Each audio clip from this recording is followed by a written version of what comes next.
Hallelujah. പ്രിയപ്പെട്ടവരെ, ഇന്ന് നമ്മുടെ വിദ്യാലയങ്ങളൊക്കെ വീണ്ടും തുറക്കുന്ന ദിവസമാണ് അല്ലേ? CBSE-കാർക്ക് വേറെ ദിവസമാണോ? ഇന്ന് തന്നെയാണ്.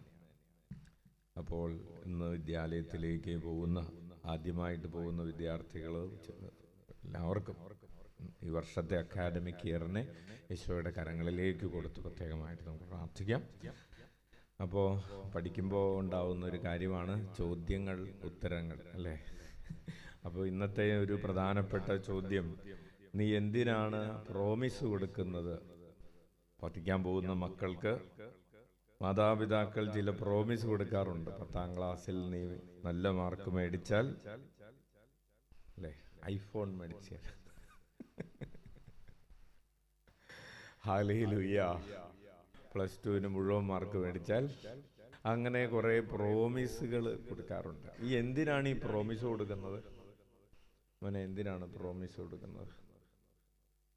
പ്രോമിസ് കൊടുക്കുന്നതിൻ്റെ ഉദ്ദേശം എന്താണ്? ആ പ്രോമിസ് കണ്ടിട്ടെങ്കിലും ഇവനൊന്ന് നന്നായിട്ട് പഠിക്കണം അല്ലേ? അല്ലെങ്കിൽ നമ്മളൊക്കെ പ്രോമിസ് ഒന്നും ഇല്ലാതെയാണ് പഠിച്ചിട്ടുള്ളത്. എന്നാലും പ്രോമിസ് കണ്ടിട്ടെങ്കിലും ഇവനൊന്ന് നന്നായിട്ട് അലസത കൂടാതെ TV ഒക്കെ ഒന്ന് ഓഫ് ചെയ്ത് മര്യാദക്കിരുന്ന് പഠിക്കാൻ വേണ്ടിയിട്ടാണ് നമ്മൾ പ്രോമിസ് കൊടുക്കുന്നത്. ഇനി നമ്മൾ പ്രോമിസ് കൊടുക്കുന്നത് നമ്മുടെ ഒരു സ്റ്റാൻഡേർഡ് വെച്ചിട്ടാണ് അല്ലേ?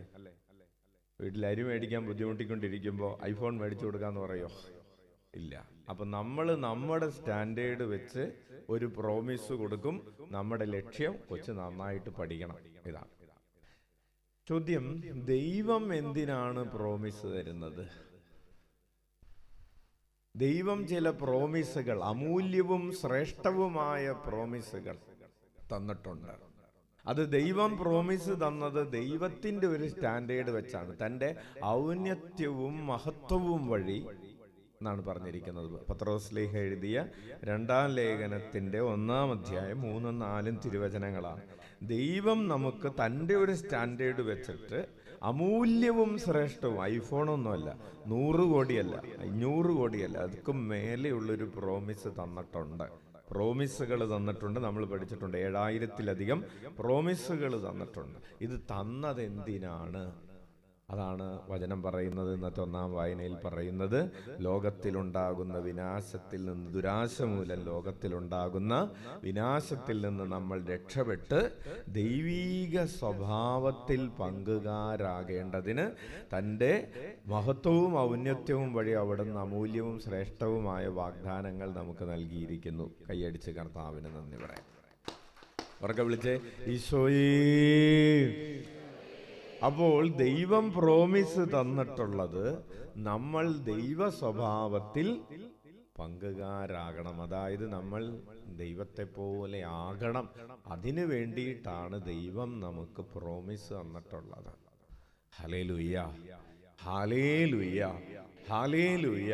കേവലം ഫുൾ A+ കിട്ടാൻ വേണ്ടിയിട്ടോ, കേവലം വേറെന്താണ് അല്ലേ, കേവലം ചെറിയ അതും ഇതൊക്കെ ചെയ്യാൻ വേണ്ടിയിട്ടോ അല്ല നമുക്ക് പ്രോമിസ് തന്നിട്ടുള്ളത്.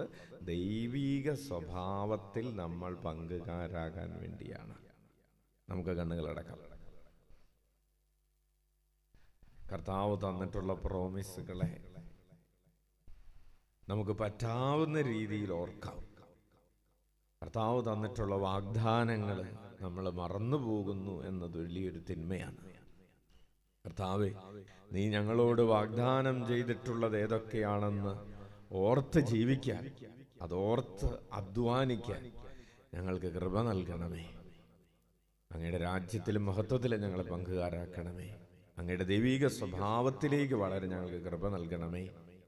അങ്ങയുടെ ദൈവിക സ്വഭാവം എന്താണെന്ന് ഞങ്ങളെ പഠിപ്പിക്കണമേ.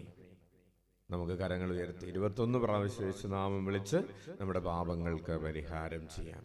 ഈശോയേ, ഈശോയേ, ഈശോയേ, ഈശോയേ.